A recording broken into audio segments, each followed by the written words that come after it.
Hello from Everything Electric, and welcome to the EV Cafe News. 30 minutes of what's been happening in zero emission transport. As I say, we're live at Everything Electric in Farnborough, and we've got a couple of the EV Cafe crew have joined us today. Our opinions on a stick, quite literally. Is Paul Kirby on his selfie stick? Hello, mate. Hey everybody, how are we doing? Good. And Sarah. All by myself. Oh, now stop your nonsense. You are never on your own with the EV Cafe News. Now then, coming up, we've got electric vehicle owners may have larger overall carbon footprints than people who don't drive EVs. There's a thing. The van market is unlikely to hit its ZEV mandate target, say some. A fifth of commercial drivers struggle with well-being and mental health. We'll have more on that because that really matters. Fleets continue to buy the majority of new EVs. And the EU plan to press ahead with China EV tariffs with massive impacts. But first, we go to the bearded wonder himself, Paul Kirby, who has been with me and the team at Fleet Mobility Live and now here at Everything Electric. Pablo, how was Fleet Mobility Live and what can we expect from EE? Wow, Fleet Mobility Live was just full on with really great people. So great. I spent 20 years in the fleet sector, working with manufacturers and leasing companies and fleets across the sector.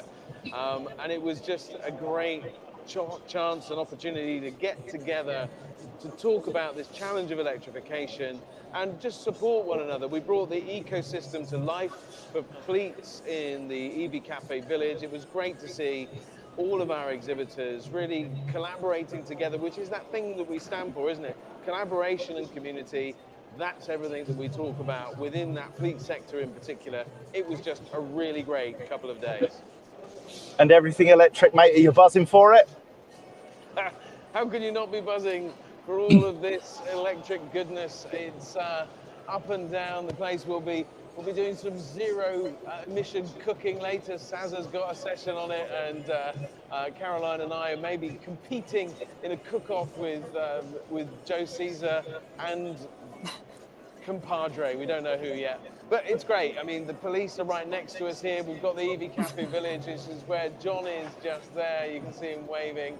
And it's probably worth just saying hello if we've got a chance to our exhibitors, just to say hello. So I'm going to come along to Tim from Drax.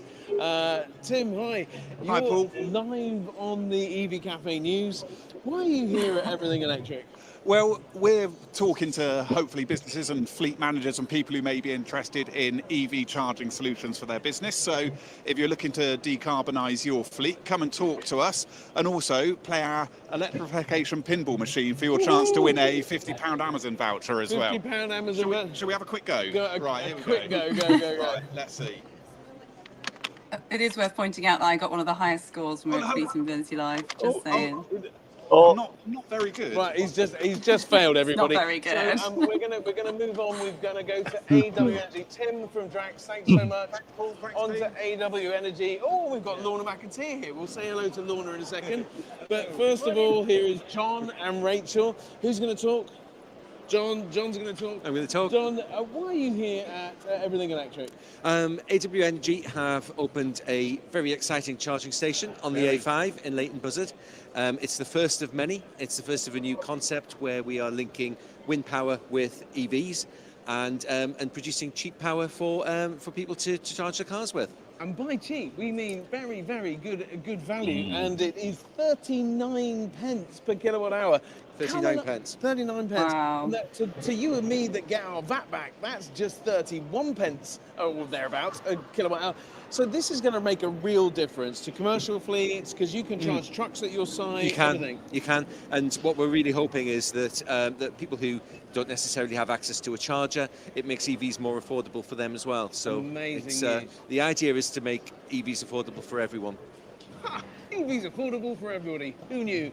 Anyway, I've got Lorna McAteer here. She's trying to run away. We'll just get a quick... Lorna, are you excited for everything electric? Of course I'm excited for everything electric. Always excited for everything electric. And what will you be doing today? So some of the usual panel things. So getting on one of the panels, talking about all the myths and everything else. Do you want me to look at the camera instead? Go, Doesn't "Hi, matter, everyone." me or the camera. Love Lorna. It's getting on there, going about what reality is with the drivers that are actually in the vehicles and getting that message amplified out. Perfect. Well, that's it. And we've got the lovely Iveco Powerball. So if you've got charging to do for your devices, you can get that done here. And Caroline's there, ready for action. And my coffee's over there as well. So back to you in the studio. Well, bless you, Paul, and thank you for that high energy expose on all that's happening at Everything Electric. Now, Sarah, we've got some breaking news just coming in from Breaking Paythrough, news. who have launched a payment charter aimed at greater collaboration amongst the payment sector, public charge point operators and charge point management systems. Do tell us more.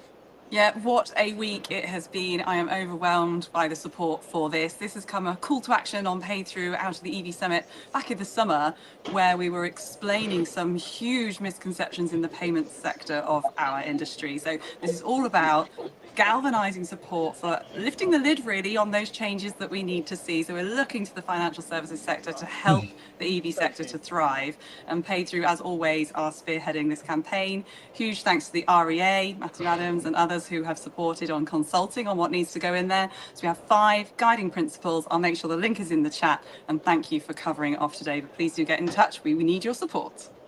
Absolutely we do, because collaboration, as Paul said, as Sarah said, as we always say, is the key to success at pace and scale. Now then, electric vehicle owners typically have larger overall carbon footprints than non-EV owners.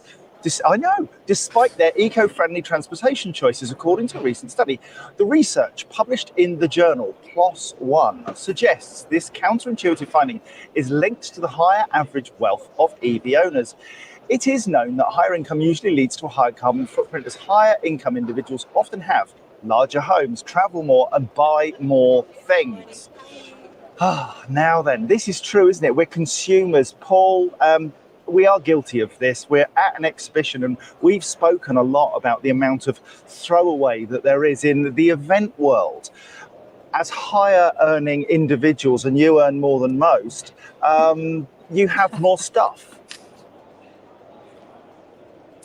Well, we do have a lot of stuff, right? And I recognise what they're saying is that because we have more stuff and we do more things, potentially travel more and other things like that, we do have a higher carbon input, which is why Everything Electric have got the energy advice zone.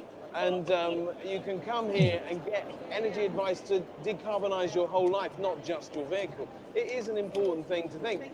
Saz always goes on about this, don't you, Saz? The talk about that kind of walking, active travel, all of those kinds of things. So why don't you share your thoughts? Thank you. I remember actually a study a while ago that was showing that when people go EV, they drive more miles as well, because it's such a pleasure to do so. It's affordable. So that was a big concern when we were doing sort of transport planning with congestion in mind, that people who previously may have walked or cycled. But a show like this reminds you that every mode is important. We just saw the big reveal of a brand new electric bicycle that has automated gear changes to make it even easier to leave the car at home. And last week I rode my electric bike into my office, and everybody said, you should get fit, ride your actual bike. And I was like, no, I did it to leave the car at home. So to me, an electric bike replaces an electric car mile. It's a far more affordable way for me to travel on a beautiful day like this. I wish I could show you the outside. There's just lots of people already queuing up to test drive and test ride lots of different types of zero emission wheels. And Sarah, yesterday we were talking to a sergeant from Surrey Constabulary who was on an electric Brompton, which he uses for his beat. He goes out on this bike, utterly brilliant. It's even got blue lights on it. Fantastic. But So good. It's so cool, isn't it? Right, shall we do some shout outs? It is that time. Now then, we need to have a chat with Leon Gomez. What is wrong with your life, my friend? 6:29 this morning. He logged on to the EV Café News. That, my friend, is a record. Well done. Graham McLaren Harris was at 9:50, obviously had a long lie-in. Teresa Swift, good morning. I hope you're Love well. you, Teresa. If anybody needs a salesperson, Teresa Swift is your girl. She knows more about the electric charging world than you could shake a stick at. Carl Elliott, lovely to see you. Morning. Happy Saturday Eve, everybody. Yes, indeedy. Daryl Sharp, hello. On this first frosty morning, you'll be cold around the Nethers. Then Michael Barton from a cold but sunny Bristol. Thanks for joining us, my friend. Rob Dustin, brilliant to see you. Ash Bannister, he's not Ashley, only to his mum. Hello, Ash. All right, geezer. Ursula Perry from the wonderful Green Fleet. Hello. Jamie Fretwell, we've had hugs this week. Jamie Lovely to Fretwell see you. just gave me a pastry. We've had Wow. today. And guess what? It's Peter Heath. He's got nice teeth. He's here as well. Fantastic. Jennifer Smith, bonjour, bonjour. David Cornish. He's not Cornish, funnily enough. Paul O'Brien, morning. Peter Lever, he's good to go. Rachel Lewis from Compleo. Hello, darling. Gary Comerford. Now, EV Musics. He is... Gary, come in, my love. Come in. Right. Gary's just been on the press tour with me at 8 o'clock this Where are morning. we? Morning, Hi, all. Gary. I've got the wonderful Gary Comerford. Now bugger off. Right, okay, thank you kindly. Nick Gerald. Hello, Nick. Lovely to see you and have your Drax colleagues here, Tim Cole and Rosario Sorace is here. Lovely to have them. LinkedIn user, that must be you, Sarah, who's put the pay-through link in. Thank you for that. Belinda Guy. It wasn't me. Thank you, whoever did that. Thank you very much. Belinda Carlisle, circles in the sand. That's how my mind works. Thank you for joining us. Right, shall we crack on? I can see Paul with his selfie stick. Oh my word, he's outside. What have you done now? I've gone outside because we've got an important news article coming right up. I want to be a finger on the pulse. Right, so we're going to talk about new fully electric van registrations that fell in September, the fourth successive month of falling demand and the 6 months of decline this year. According to new figures from the Society of Motor Manufacturers and Traders, registrations fell by 0.5% to 3,020 units, meaning 14,188 new battery electric vans have been registered since the start of January, 7.7% below the same period last year. As a result, zero-emission vans now represent just 5.3% of all new light commercial vehicles registered in 2024, just over half the 10% required by the UK's zero-emission vehicle mandate. Paul, this is a worry, isn't it? But there are some good signs. It is a worry, and it's why that we've backed the zero-emission van plan with the BVRLA, with Logistics UK, with the AFP, and with the REA. We are committed in the EV Café and many of our partners who run vans like Europcar, like the AA, actually run their own electric vans. And you can see a great few here on display. So we've got, there's a Renault Kangoo there, and you've got an E-Transit. Oh, is my microphone not working? Is this better? Oh, it's okay. We're okay. Yes. So all of these vans are here from Hendy Group, and Hendy and we've got Heathrow Maxus here are talking about the challenge of actually trying to get to the SMEs and talking to those guys, because it is difficult to communicate to people that are having to, literally use these vehicles to work every day, and they don't have time to do all of the good stuff that some of the larger fleets can do with fleet managers and things like that. So it's great that everything electric, we've got the commercial vehicles here for many small businesses to see and touch and feel and get to know. And so that is why we need this zero emission van plan to really raise the profile of everything that's going on within the sector. There's some good stuff there. And Octopus Energy are a great example of a company that are using electric vans to deliver their services, but many others are doing the same thing as well. Good, thank you. And Sarah, we were talking at dinner last night about people going back to internal combustion engine vehicles. They're getting to the point where they're saying, do you know what? Battery electric isn't for me. Are you experiencing this, or is this just a few isolated my reaction cases? was genuine there. I haven't been told that. And yesterday I spent 4 hours in London at 2 different sessions discussing the pitfalls. So that did not come up once. The whole intention was to spare our souls and say what's going wrong, what's going right. And that's why I was there with the payment charter saying, well, we're trying to fix it. I don't have that feedback right now, not even from general public or friends I know who have gone EV. Perhaps it is a van specific thing. Perhaps the range hasn't been as good as they'd expect or hoped with the full payload. But as Paul says, walking around, he does get his steps in, doesn't he, John? He's zooming about all over the place. I hope you could see him on camera there. But he stood in front of a whole row of Maxes, a whole row of Ford, a whole row of, what else have we got? It's about showcasing what is out there and what is working, and never before has there been more choice. So I wonder if these people giving their keys back bought maybe 2 or 3 years ago and have just not realised, as in not experienced, the better technology available today, because their lease is so long. But also, I think bang on. people, Saz, are looking with their eyes of what they see now rather than the eyes of innovation, and seeing what the development is going on. A great example of development is Volta, the Volta truck, out from the ashes, here in the flesh. It is great to see. I just thought I'd celebrate that. But now I'm going to go over and have a quick word while you finish off with Joe Caesar, event director. So next news article, please, and we'll get Joe's comment on it. All right. Well, 1 in 5 commercial vehicle drivers struggle with their mental health and well-being, new research suggests. And this is a really important article because yesterday was World Mental Health Day. And speaking to 500 professional drivers, the research also discovered that less than half, 49%, are satisfied with their work-life balance, and 41% said they are likely to leave their job in the next 12 months. As the darker winter months set in, the workload becomes busier in the run-up to Black Friday and the festive season. Many commercial drivers will find themselves working longer hours, which will increase their stress and mental health challenges. And just to give you some figures, for England, from mental health charity Mind, it shows that 1 in 5 people have suicidal thoughts, 1 in 14 people self-harm, 1 in 15 people attempt suicide. And interestingly, women are more likely to have suicidal thoughts and make suicide attempts than men. But men are 3 times more likely to take their own life than women. We believe there's greater need for fleets to foster supportive cultures around mental health, encouraging open discussions and the necessary care. Never be afraid to reach out. And we're going to reach out to Joe Caesar. Joe, we know that mental health is a big part of the world that we all occupy, which is that commercial van and electric space. You as an organisation embrace the cheer, the fun, the enjoyment of moving in a growing sector. Yeah, I can't hear. Oh, right. Sorry. So basically, Joe, what we were asking was, Sorry. couldn't quite hear you, John. Sorry, it's my fault. The part that you guys in Everything Electric play within that our community, our space, to bring joy, Yes. to lift people. We try, yes. And putting on events like this really help.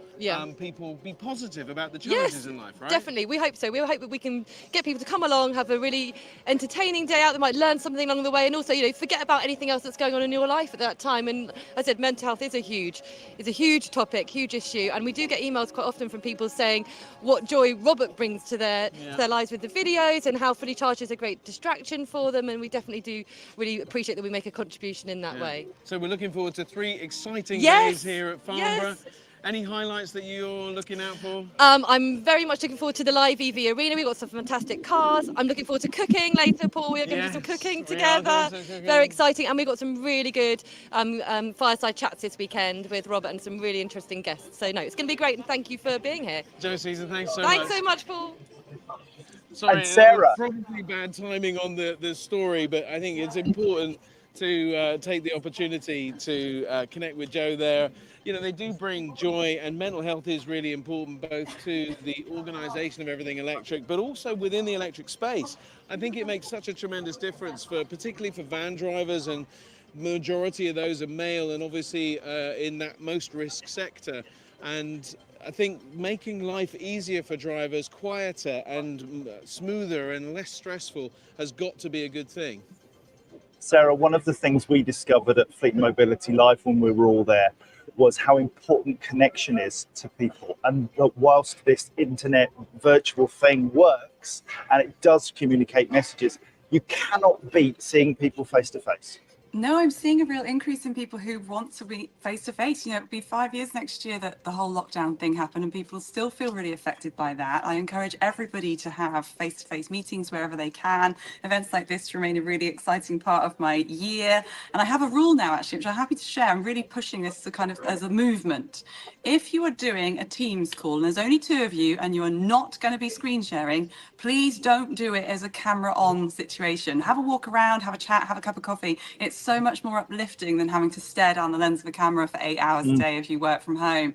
The other thing I'd say is just give yourself 20 minutes a day to do some exercise. It's something I started a couple of years ago. Every day, 20 minutes just for yourself, just to give that little bit of headspace in and amongst a very, very busy time. And whilst face-to-face is good, digital still counts. I'm proud that all three of us, particularly us three on the EV Cafe, sponsor that open door opportunity to come into our DMs, tell us how you're feeling, and you'll get nothing short of an honest answer and support back, and that's a guarantee.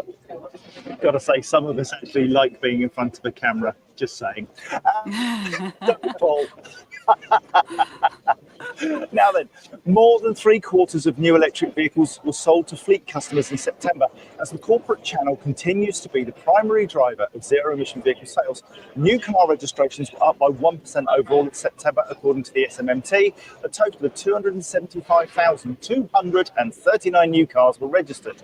The performance was the best since 2020, but still almost 20% lower than pre-COVID September 2019. Fleet and business sales accounted for 56.3% of all new car sales in September and 75% of EV registrations.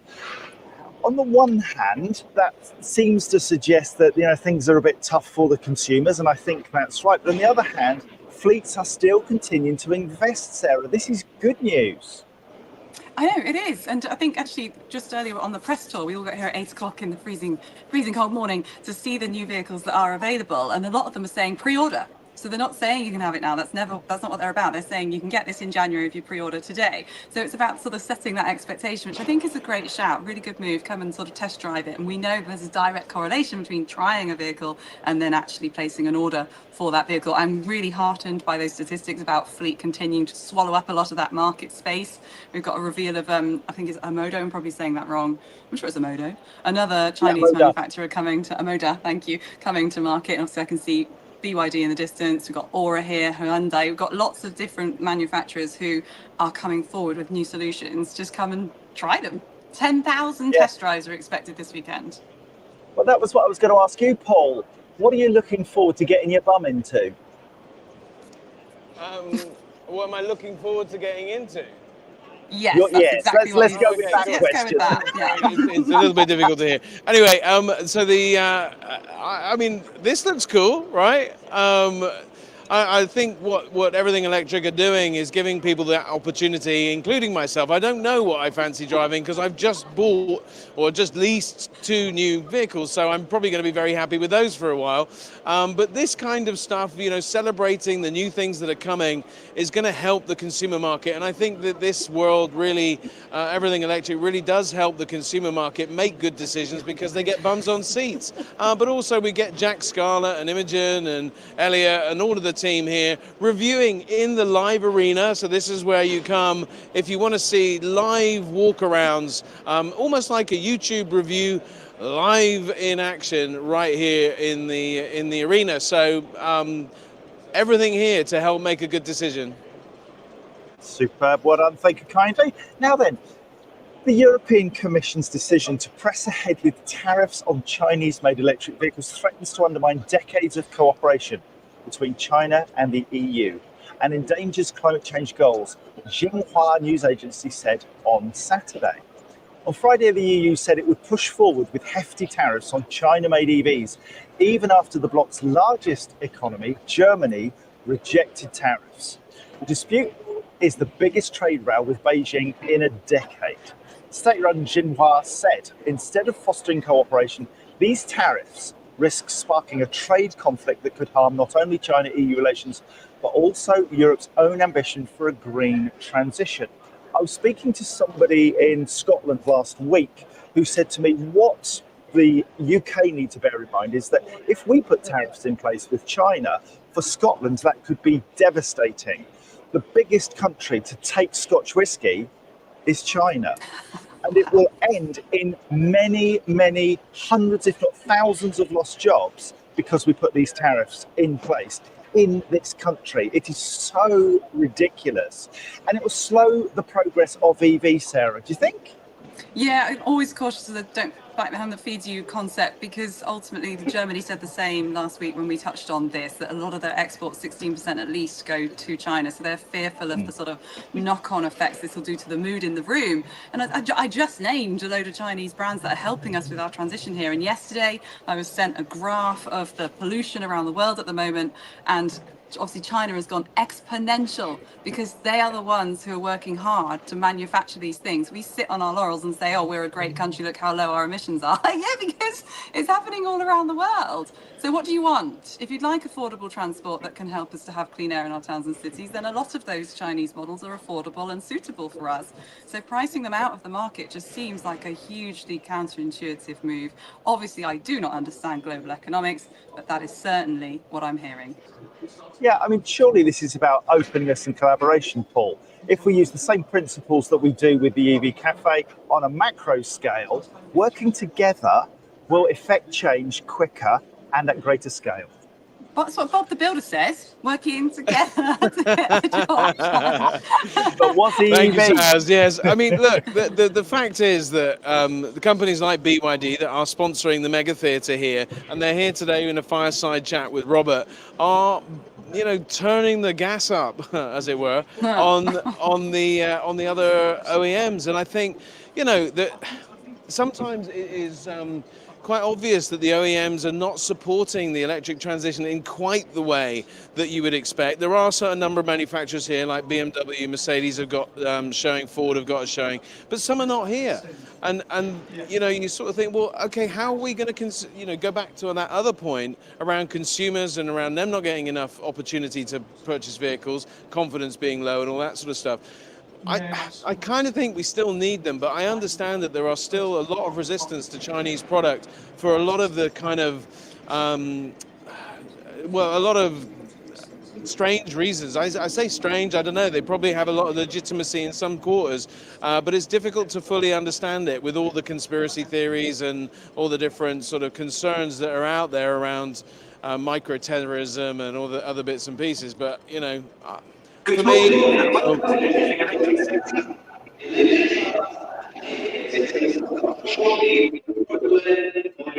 Bless them. Right, okay. Now, you might be wondering why I'm standing here. This is the Europcar greenest green room. And today, tomorrow, and Sunday, Paul and I, Sarah, we will all be interviewing the people that come off the stage here at Everything Electric to find out what they were talking about, what they do, how it felt.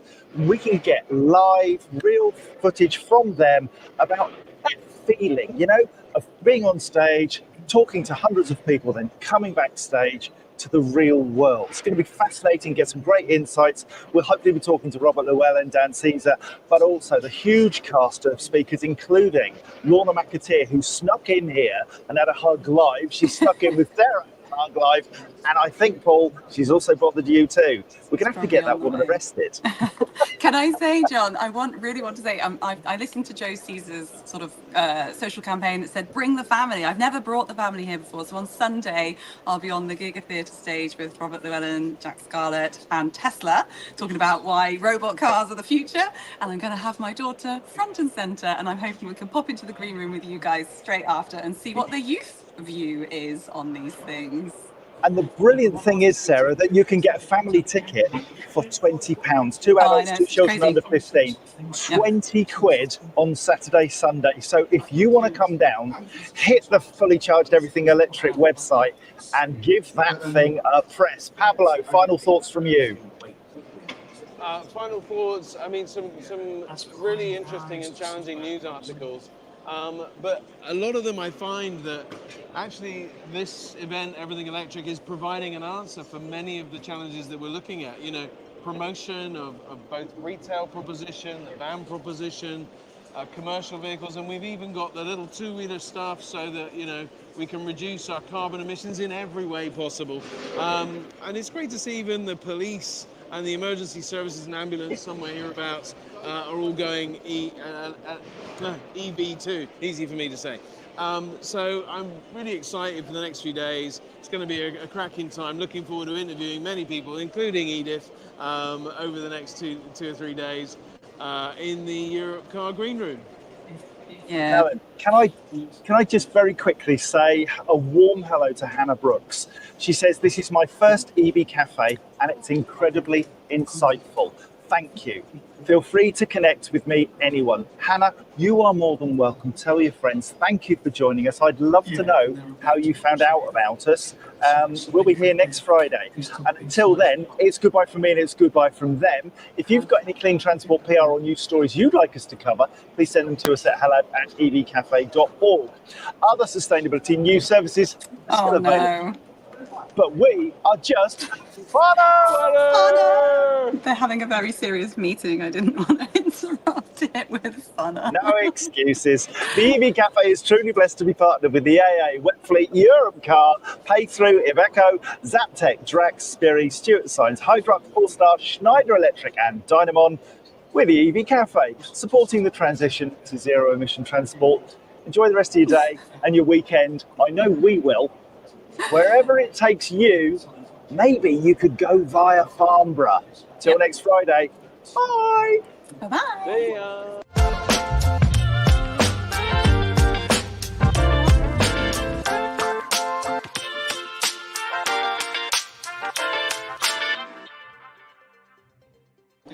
Gonna sneeze.